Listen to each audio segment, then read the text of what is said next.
With the winter sports season coming to a close and the spring sports season heating up, we welcome you to the Spence Eccles Fieldhouse for our next virtual huddle in 2021. Hello, everyone. I'm Mike Lagerschultz along with Kevin Stoker from the U Alumni Relations Office. And Kevin, a full show today. We'll be joined by Brian Holman of Ute Lacrosse in a bit. We'll have all the highlights from the winter sports season so far for the Utes. And also straight ahead, we'll have our recap of Founders Day and our annual Giving Day at the U. And we'll meet some more of our alumni superfans. We'll recognize some of our ultimate Ute fans on social media. A lot to get to, but first, with all of the Utah fall sports teams, other than football, moving their seasons to the winter and spring, it's been a busy start to 2021 calendar year. Yeah, it sure has been. Already, the women's swimming and diving team had its best showing ever at the Pac-12 Championships, placing 5th. The Ute diving team was best in the Pac-12 this year, and they had their first ever diving champion in Luke McDivitt. And the Ute skiers have won the RMI's SI Championship. Here's a look at our highlights so far from 2021.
And the Ute ski team will go for its 4th National Championship coming on March 10th through 13th in New Hampshire. And currently, Kevin, gymnastics ranked 4th in the country. Volleyball is 9th. It's great to see so many teams doing so well. So this past week, departments from all over campus came together for 2 incredible events. To celebrate the founding of the university in 1850, we annually recognize alumni and honorary alumni who have served their community, excelled professionally, and supported the U in its mission. Andy Sear from our office was able to sit down with Jeanette Mangum, who chaired the Recognition and Giving Committee that selected this year's recipients. Hi, this is Andy Sear. I'm with the Office of Alumni Relations here at the University of Utah. Today we have our guest, Jeanette Mangum, and she is on the Board of Governors for U Alumni. She's going to talk to us about Founders Day, which is our annual celebration where we honor distinguished alumni and honorary alumni every year for the University of Utah. Jeanette, tell me about Founders Day. So Founders Day celebrates the founding of the University of Utah in 1850. And every year the Alumni Board recognizes alumni and honorary alumni who have outstanding professional careers, who have served their communities local and nationally, and who have also supported the University of Utah and its mission. What is your opinion of this year's recipients? They were absolutely the best of the best. We had over 30 nominees, and it was unanimous amongst my 7-member committee that these 7 were truly the best of the best. It's a very diverse group, not only in ages, but also in their education. They represent a lot of different schools here up at the university, and their contributions to the university and our community are absolutely extraordinary. We have an athlete who became a scholar, a doctor who supports the fine arts, an engineer/lawyer who became an entrepreneur, educators, a pharmacist, a public administrator who worked in the state legislature for over 20 years. The group is extraordinary, and it has been an absolute privilege to get to know them up close and personal through Zoom calls and their extraordinary resumes and the letters that were written on their behalf.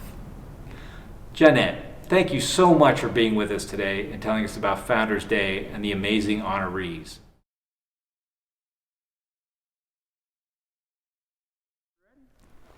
Rachel Robertson, the director of the annual giving, organized the third Giving Day for the U.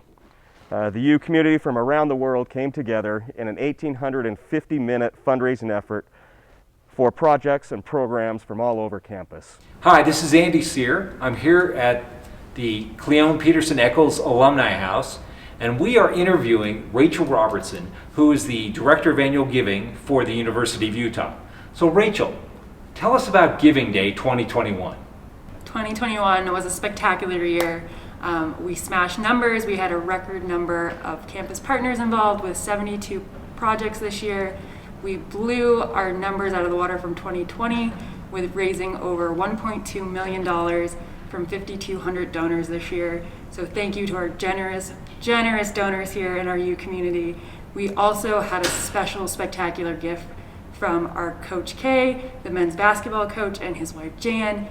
They pledged $72,000, $1,000 for each project. This was a spectacular gift.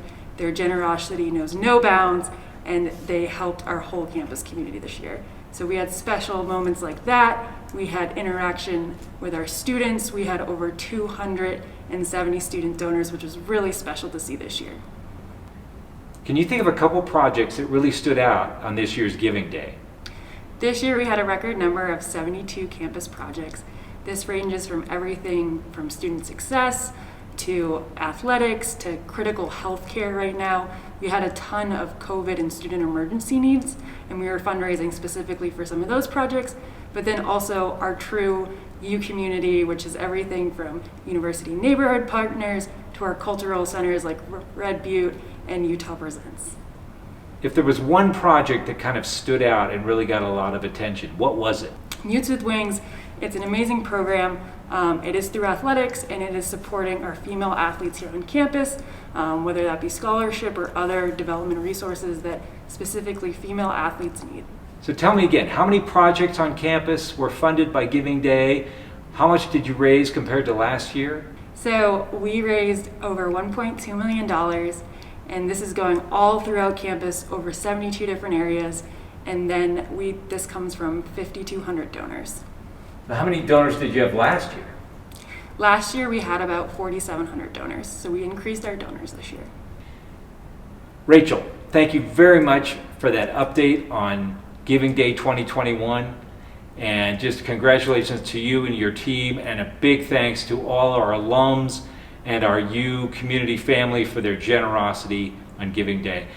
Again, this is Andy Sear with U Alumni. Thank you for watching, and go Utah.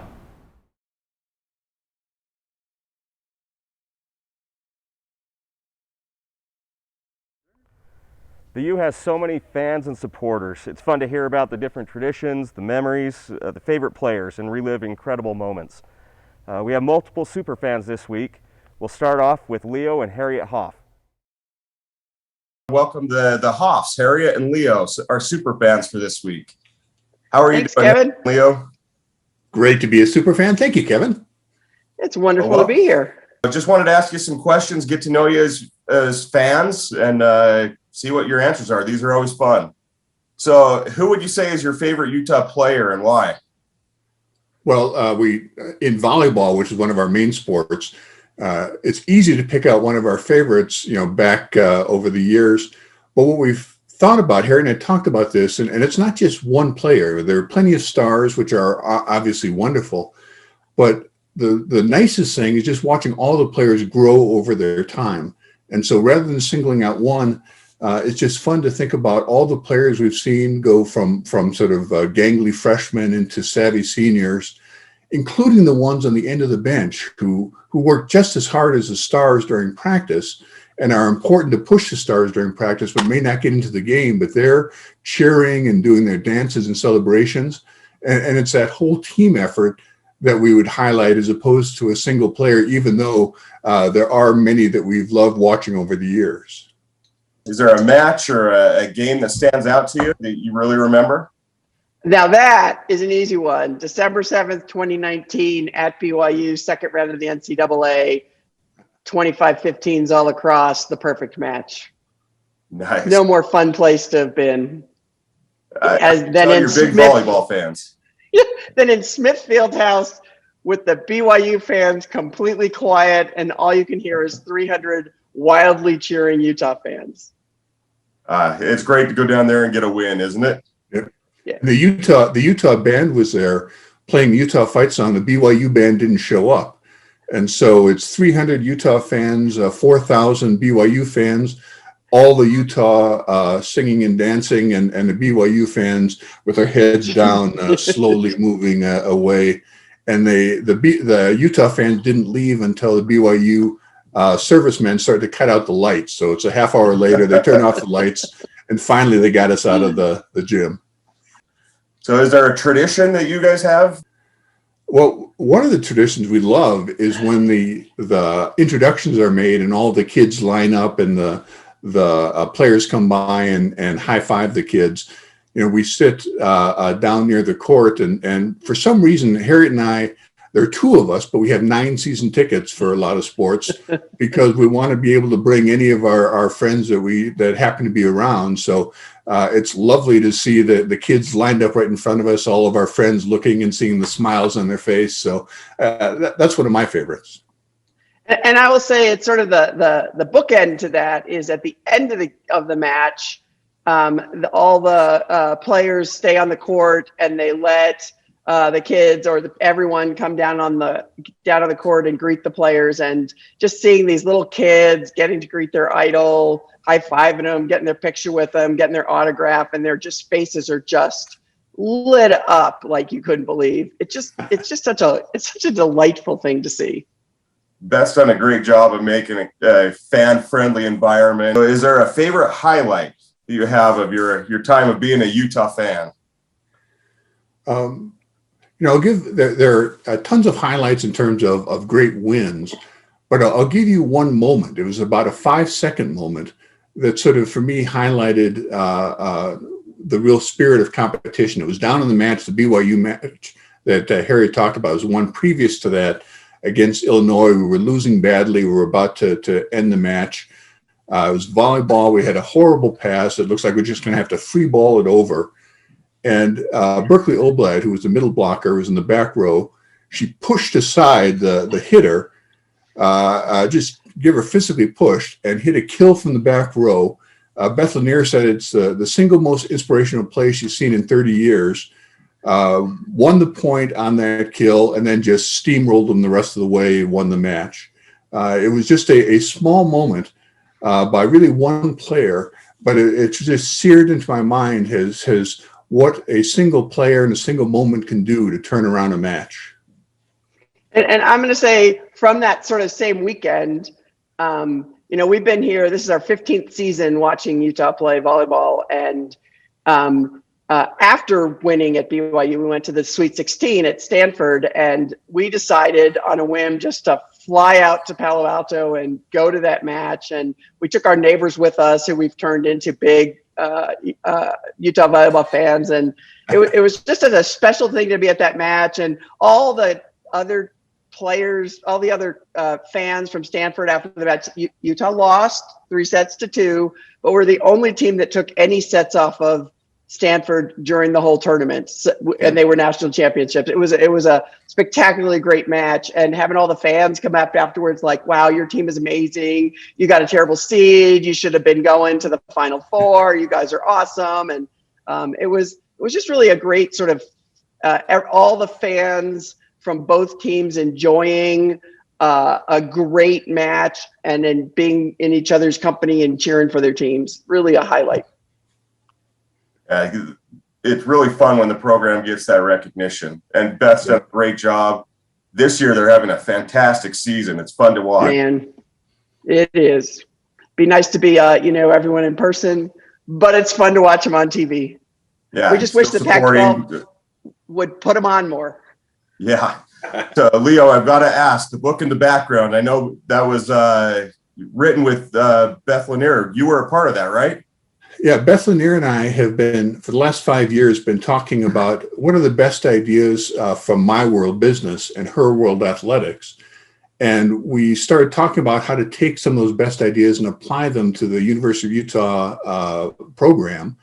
And this year during COVID, we wrote a book, Stop Competing and Start Winning, the Business of Coaching, that's now being used in athletic departments across the country. It's being used to teach leadership courses in business with my clients and others.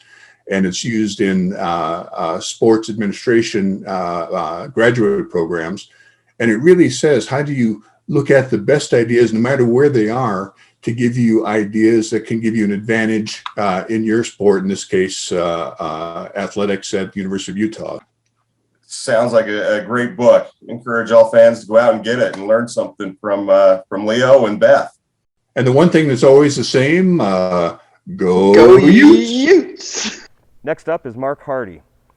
Mark is a member of the Alumni Board of Governors and a diehard Utah fan. I was able to catch up with Mark and hear about some of his fan experiences and also talk to him about his generous support of scholarships through the U license plate program. All right, we're joined now by this episode's Superfan, Mark Hardy. Hey. Thanks for joining us. Glad to be here. So we try and spotlight fans and all that they do for the U, and you came to mind from a couple of different people. So we want to just ask you a couple questions about sports. Great. Let's start off with, who's your favorite player from the past? Well, it goes back a little bit, but he's been in the news recently, and that's Alex Smith. He's just, I was able to be at the championship game when he played down at the Fiesta Bowl, and he's just been an awesome representative for the U. From ambassadorship, I can't think of a better guy. How he is as a teammate, he's humble, and he's a good man. He's a good one. It was definitely fun to watch, and he put us on the map for That's football, for sure. So That's he's for a great one. All right, how about your favorite past game? It would have to go back also in time to 1998 when Andre Miller, I was able to attend the game down in Anaheim when Andre Miller took on the Arizona Wildcats and whipped them. I think we beat them by 30 plus points. It was a crazy good win, and Andre took us on to the Final Four. All right, so your favorite tradition, Utah tradition? Well, I'd probably come up with two. One is the Block U. I think it represents our school well. Number two, I really like the fight song at the end of our scores. It's fun to, participate in that and feel the energy around it. Yeah, my kids love the Go Utes at the end, the whole stadium yelling. It's their favorite part of the game. No question. So they don't understand the game, but they like the Go Utes. So how about your favorite highlight as a fan? What do you think that would be? It would go back to the Fiesta Bowl in, I guess that was 2005, when Alex Smith, we were able to see them play, and Alex Smith was coming around the corner. We were sitting with Pittsburgh Panther fans. We got to see Alex juke three guys, go 15 yards, get a first down, and right before they had told me how good they were, and I said, boy, you guys tackle well. And the rest is history. We went up 28-zip and ended up winning that one solidly. Alex is such a good guy. It's so fun to see him this year and get that comeback player of the year. No question. Remember his time at the U. He is such a great ambassador for the U. So, noticing behind you, your Utah license plates. Yes, we have. That is a true fan. We have 3 Ute plates, Block U, and we actually have one more down in Southern California where we have a second home.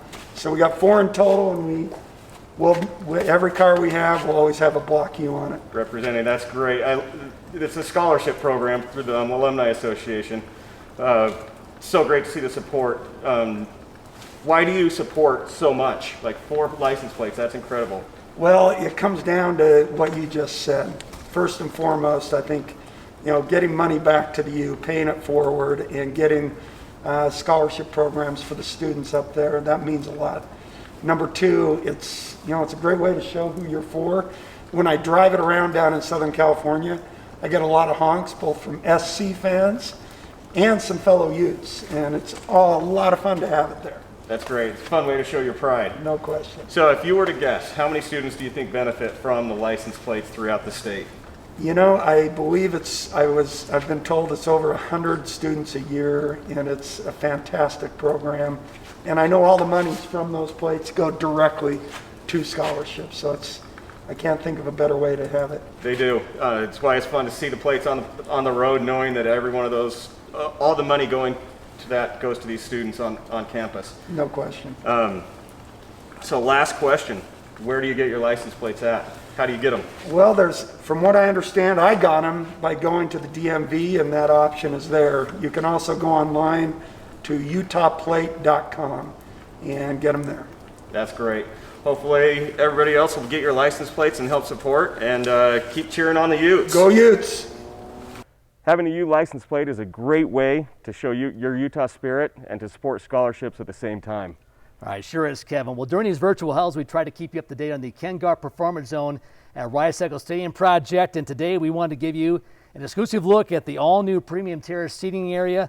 Situated roughly 25 rows from the field, this new experience will provide a phenomenal perspective of the action as well as sweeping views of the Wasatch Mountains and downtown Salt Lake. Premium Terrace members will enjoy the comfort of chair-back seating, cup holders, private restrooms and concessions with upscale food offerings, and access to private indoor space directly behind these incredible seats. And thanks to your generous support and enthusiasm, we have sold out of all suites, loge, ledge, and premium club seat opportunities. And we have a very limited number of premium terrace seats and expect them to go quickly. For more information, visit KenGarffPerformanceZone.com or call 801-213-1192. Brian Holman, who is in his 5th year overall as the head coach of Utah Lacrosse, 3rd year at the Division I level. Brian, thanks for dropping by the virtual huddle. I appreciate it, Mike. So good to be here with you, buddy. You always play a challenging schedule. That's been your mantra from day one.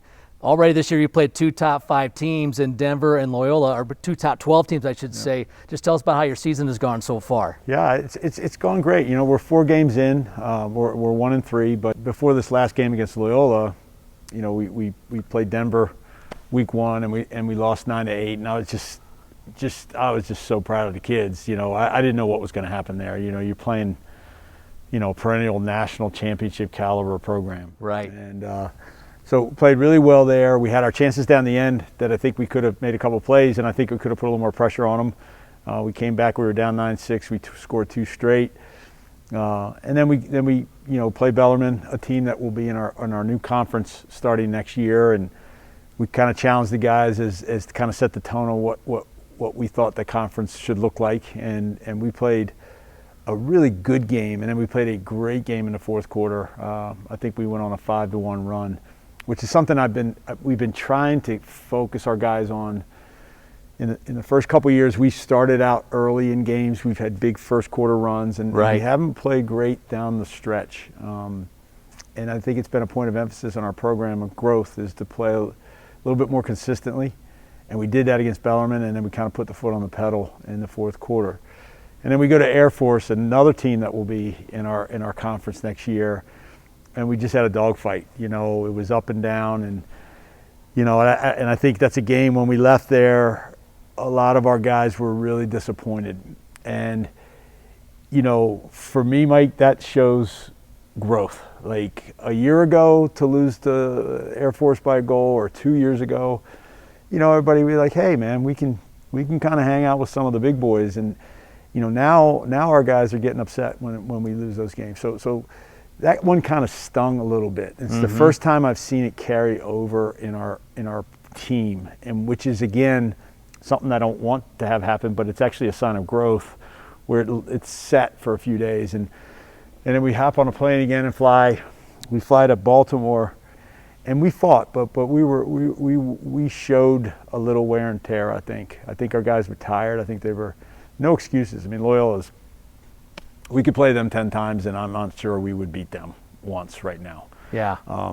But you know, in all this, Mike, as you know, it's all about learning. What do we learn from it? And I think what our guys learned from that is, you know, we actually competed with them for a while. It was a couple stretches where, you know, it was 8-5. There was a stretch there when it was 4-2. There was a stretch there when it was 9-6. But it's that next level. Like, can we make that next step? So, you know, we're in a great spot. You know, we have our first home game this weekend against Jacksonville, a team that we have a lot of respect for. And I'm just so happy for the guys to be able to play at home. You know, it's been 4 straight weeks on the road. And so we feel like we're in a really good spot right now. And the record really, it's inconsequential. It's more about the program and the development as we continue to push forward. So. Yeah, it sounds like some signs of growth, even though the losses have been there more than you maybe like, but you're playing a great schedule. Again, Denver ranked 5th, Loyola 12th when you played them, so been a challenging start to your season. Brian, I want to go back to last year before we dive into this year's team. Everyone's been dealing with the COVID-19 situation. Your team last year, 3-3, you're on the East Coast, you're coming back, and your season was shut down. Everyone's schedule's been disrupted with practice, off-season conditioning. How have you guys dealt with all this as they head into this 2021 season? Yeah, I you know, honestly, Mike, I think that's probably the thing we're most proud of. I think we've dealt with it as well as anybody. You know, we have some mantras, you know, in our program that we've used since the day we got out here. You know, one of them is no excuses. I think our guys are kind of built for stuff like this, and another one is just find a way. And you know, and one of our teaching points with our guys on a consistent basis is, you know, just make the best out of every single day. Right? Just be your best version. Be the best Utah lacrosse player you can be that day. And then when that day's over, you put your head on your pillow, you can look yourself in the mirror, get a good night's rest, and then you wake up tomorrow, and then you do it again, right? So it's a one day at a time kind of mentality. Right. I think that teaching, you know, being implemented for 3 years in our program, for some guys a little bit longer that were club guys that transferred over, I think it really helped us in kind of facing what the adversity was and what lessons are we learning from it. And if you dig deep enough, man, you can see all kinds of beneficial things that can make us better people, that can make us a better team. So, you know,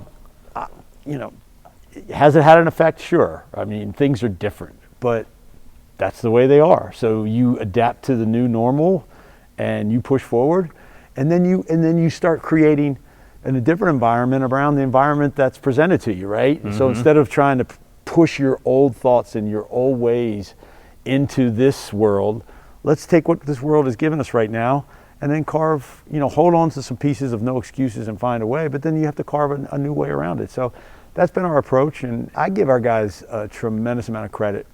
And the last piece to that is, you know, I challenged them at the beginning of the year. I want to be one of the teams standing that said we get to play every single game this year. And I don't want COVID to be the victor. We're going to beat COVID, and then we're going to try to beat the next team that we're playing. Very good. Let's talk about your team here, Brian. Just 2 upperclassmen. You have 25 freshmen, 17 sophomores. All the eligibility is frozen last year, so on paper, a young team, but it is relatively a pretty young team for you. Just talk about maybe some standout guys to watch when fans watch your team perform at home this year. Lacrosse is a team sport, and I've never been one to single out people. Right. But, it's got to start with our leaders. You know, Rylan Lemons is, you know, a senior, and he came here as a club lacrosse recruit, and he's a starting defenseman for us. And right now, he's playing as well as anybody in the country. But he has worked so hard at being a Utah lacrosse player. He came here, he was 6'1", probably 180, 85 pounds, 6'2". He's 6'3", he's about 220. Wow. And he is committed to the lifestyle. You know, John Rose is another senior that came here as a club player, and same way. John just carries himself, you know, he typifies what we want in a Utah lacrosse player. And Sammy Cambert is a junior now, sophomore, junior, however that all works out. And he arguably is one of the best long stick middies in the country. If he was playing for a top 10, 15 team, he'd be an All-American. Wow. So everything starts, with the leadership and on our program, and then we got some young guys just budding and developing behind them, and they're setting the standard for the culture that's been created, and that's really been our priority. It's a good place to start, sounds like to me. I know you're very high on those guys from talking to you over the years. Yep. Brian, you mentioned the new conference next year. This has been in the works for a while. You've been independent. That's a tough road to hoe when you're an independent out west. Now in the conference 6-team league and the ASUN starting in 2022, that gives you automatic access to NCAAs if you win the league. That's huge for you. Just talk about what this new conference affiliation means for Utah lacrosse. Yeah, I can't even explain it, Mike. It's everything. It's everything. It's literally, if this affiliation didn't occur, I'm not a big prognosticator into the future. Only the good Lord knows what's going to happen. But we would just, it'd be a tough road to hoe. And I want to explain that a little bit, if you don't mind. Like, please do. People don't understand as an independent, especially in lacrosse. There are no independents making the NCAA tournament in lacrosse with the automatic qualifiers. And then the RPI is a really outdated way of garnering the field, and that's something lacrosse is trying to change. We would have to basically go undefeated to make the playoffs. And, I'd like to think we're going to be a pretty good lacrosse program soon, but the pressure of trying to do that year in and year out, not many teams can do that, right? Tough to be perfect. It is. Yeah. And it's a lot of pressure on the kids. And then the second piece of that people don't understand is that, we have lost countless number of recruits where we were in their final 3 to 5 schools that have said, Coach, we'd love to come play for you. How are you guys going to get in the playoffs? And I can't answer that. Right. I just said you're right, but you got to have faith and trust and so on and so forth. So those were the hurdles, right? And then you throw in the fact that say we start 1-3 and we have to fly 30-some thousand miles to play games, and continuing to motivate the guys, like, what are we playing for, right? Mm-hmm. Pride, but that only lasts for so long. So there were some major obstacles for us to achieve what we wanted. So the path is clear, and now the objective is to get in there and compete and win that thing and get into the NCAA playoffs. Yeah, that's an exciting step for your program. Again, that starts next year in 2022. The ASUN going to 6 teams in lacrosse as members next year. Yeah. Brian, you and I have talked about your story. I know it well. I know the lacrosse fans probably know it, but this audience might not know your backstory. Yeah. So I think it's worth telling for this group today. You were an assistant coach at North Carolina from 2009 until 16. You just won the national championship in 16, and Dave Neeleman, who wanted to take lacrosse at Utah from club level to Division I. He calls you up. I know he's a very persistent guy, and said, "Hey, I want you to be my coach." From that point on, tell us how you ended up as the head lacrosse coach at Utah. Yeah, it's a pretty cool story. Yeah, and you're right. David is extremely persistent. I turned him down twice. It didn't really. I was kind of in a transition phase with Carolina. A large part of me and Lori, my wife. We had 3 kids that just went to school there, all played at UNC, and we were kind of at that point where, do we just stay here? I had a good gig going there, and we just won a national championship, and that's what I went down there for, to help Joe Bresci turn the program around and to win a championship, and then I do get that phone call from David, and I said, thanks, I appreciate it, and no thanks, and 2 weeks later I get another call, and Coach, I've done a lot of research and background, and you are the guy that I want to do this. And I was like, now I'm good, and then I get a third phone call, and I'll never forget this. The certain things that stick with you. And I was out on our back porch in Carolina. It was in June, and and I'm on the phone, and my wife comes over to me, and she's like, "Is that same guy again?" And she's like, I put him. I was like, "Hold on, David." I'm like, "Yeah, that is." She goes, "I think you ought to pay more attention to him. I think you should listen." And I was like, "All right." So I listened, and then we hung up, and I said, "Honey, this is just crazy." Yeah. The odds of this happening are why we got a nice life here, and we're an adventuresome type of people. I love a challenge. And that's what she got me with. She's like, you are built for this. You love challenges. You love all. And I'm like. So I called David back, we flew out here, and two things happened. And again, David's an alum of the university, and I think this is important for the alums to hear this because he's such a great representation of Utah. He showed me around the campus, and I met Manny Hendricks, and God, fell in love with Manny. I felt like I've known him for 25 years. Yeah. And Kyle Brennan was really gracious and just kind of showing us or me around. I didn't come out with Lori or any of our family, and then David, we went up. He has a house in Deer Valley, and we spent the night there, and you know, just a lot of thoughts going around in your head. And I woke up the next morning, and I'm an early riser. David's an extremely early riser. I'm not sure he sleeps. So I go down in the kitchen, and he's making breakfast. And I don't know, just something struck me about that. You know, this guy's done really well for himself. But I could tell this wasn't the first time he ever made breakfast. And he said, yeah, I do this when my grandkids come in, and I'm always cooking for them, and they can go skiing and stuff. And that really resonated with me because that's the type of person I am, you know. So we just kept digging, and long story short, you know, through a lot of prayer and a lot of conversations, I finally accepted the offer to come out here. You know, we dug our heels in, and we really got out into the community, and the last shout out would be to the school for accepting, you know, what we had to offer.